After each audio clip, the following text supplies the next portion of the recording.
In today's video, we're going to tackle a topic that sounds almost rebellious at first. Running legacy Windows applications better than Windows 12 using only native Linux tools, not emulators stacked on top of virtual machines, not heavyweight commercial compatibility layers, not dual booting, and not relying on a copy of Windows tucked away somewhere on your disk. Just Linux, the tools that ship with it or are available in standard repositories, and a little bit of understanding about how Windows software actually works. By the end of this deep dive, you'll see how it's entirely possible to take old Windows applications, sometimes even finicky ones, from the Windows XP or Windows 7 era on, make them run smoother, more stable, and sometimes even faster than they would on a modern Windows 12 installation. First, let's address the elephant in the room. Why would legacy Windows apps run better on Linux than on Windows 12? The answer lies in compatibility layers, resource usage, and architectural shifts in modern operating systems. Windows 12, like its predecessors, is designed with modern security models,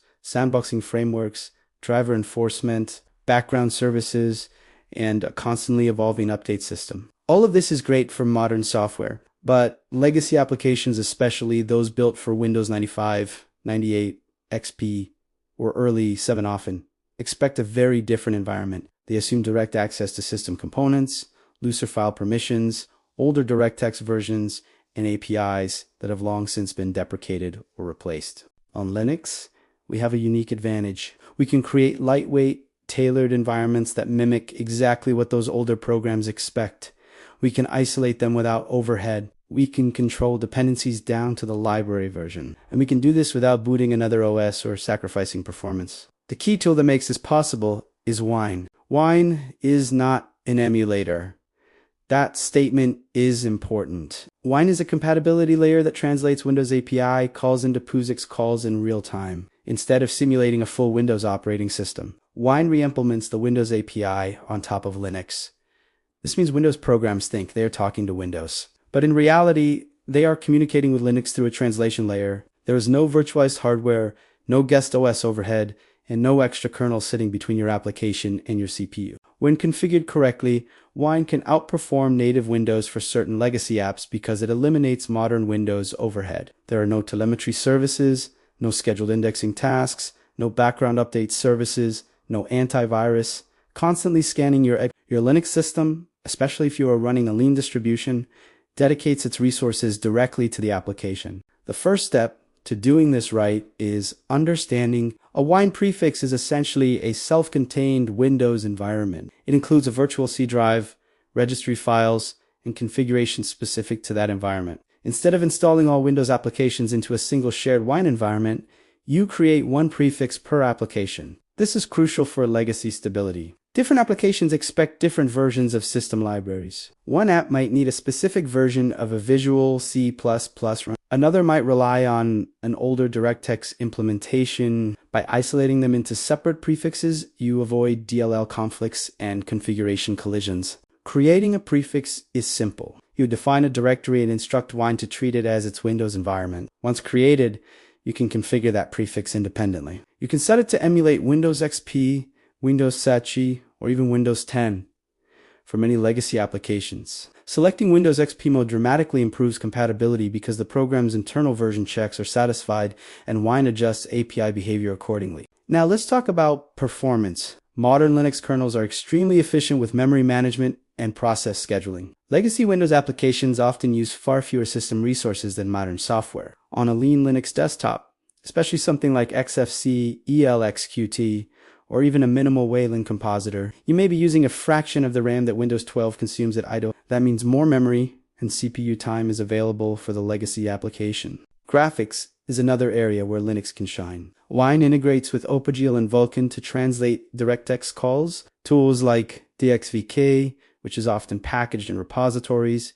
translate DirectX Navi 10 and 11 calls into Vulkan. This can significantly boost performance for older games and 3D applications. Even though DXVK is an additional component, it is still native to Linux and integrates directly with Wine without running a Windows kernel. In many cases, DirectX 9 applications run more smoothly through Vulkan translation on Linux than they do through legacy compatibility modes on Windows 12. Sound systems also matter. Legacy Windows apps often rely on direct sound or older audio APIs. Wine translates these into ALS or pulsatio, or pipewire calls. Modern Linux audio stacks, particularly pipewire, handle low latency audio extremely well. This can reduce crackling or lag that sometimes appears when running older audio software on modern Windows systems. File system handling is another subtle advantage. Windows 12 uses NTFS with layers of permissions and security enforcement. Linux file systems like ext4,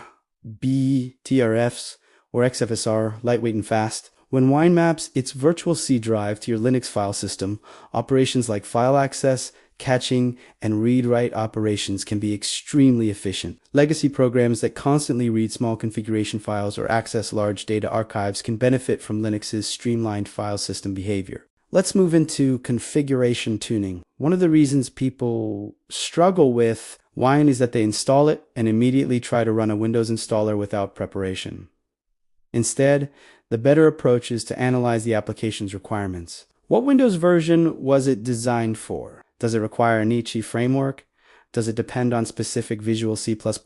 Instead of installing everything into one global prefix, you create a clean prefix and only install what that specific app needs. Linux package managers make this easier because you can install different Wine versions side by side. If an application works best with an older Wine release, you can install that version without disrupting your system. On Windows 12, you cannot downgrade the OS kernel to match an application's expectations. On Linux, you can even choose a different kernel if needed. Another powerful native tool is, while technically a helper script, it is available in most repositories and works entirely within the Wine ecosystem. Winetricks allows you to install specific runtime libraries into a need Visual C++ 2008.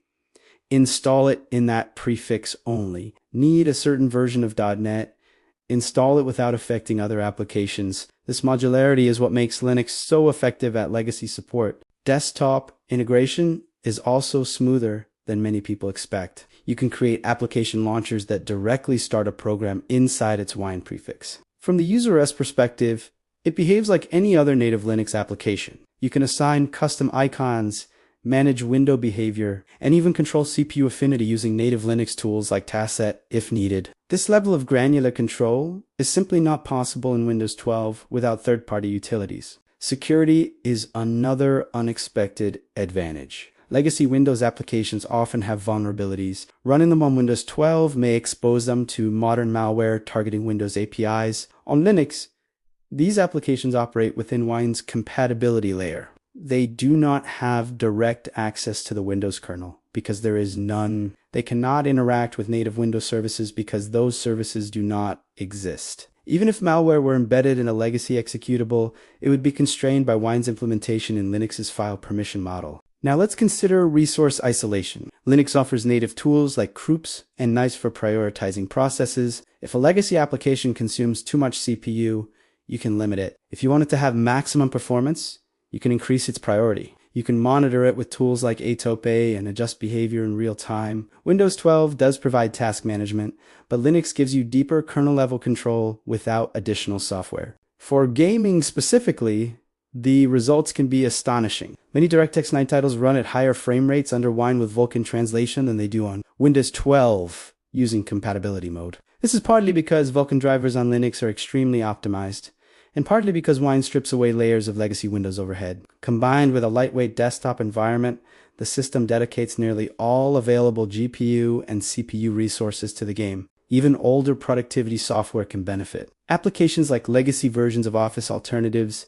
accounting software, or niche engineering tools often launch faster in Wine than on modern Windows because there is no modern Windows subsystem initializing around them. The startup sequence is lean. Another factor is system updates. Windows 12 updates can sometimes break older software by altering APIs or tightening security policies. On Linux, your Wine prefix remains static unless you choose to change it.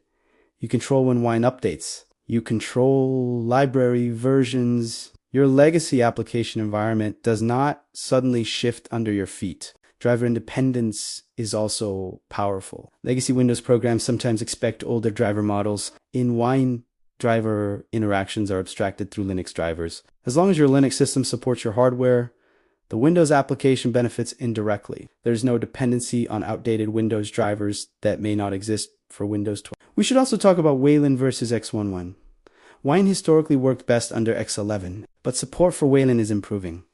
Running a lightweight compositor can further reduce overhead. Since legacy apps do not require advanced compositor features, they often perform perfectly in simple windowing environments. For advanced users, compiling Wine from source with specific patches can further enhance compatibility. Because Wine is open source, you are not locked into a vendor's implementation. If a particular regression appears in a new version, you can roll back. That level of control is unmatched on a closed operating system. Another native Linux advantage is scripting. You can write shell scripts that automatically set environment variables, define prefixes, adjust performance governors, and launch applications with optimal settings. For example, you can temporarily switch your CPU to performance mode before launching a heavy legacy application and switch it back afterward. This kind of automation ensures the application always runs under ideal conditions. Let's not ignore stability. Windows 12 may include compatibility modes, but they still run on top of a modern Windows kernel with services and components that legacy software was never designed to coexist with. Wine,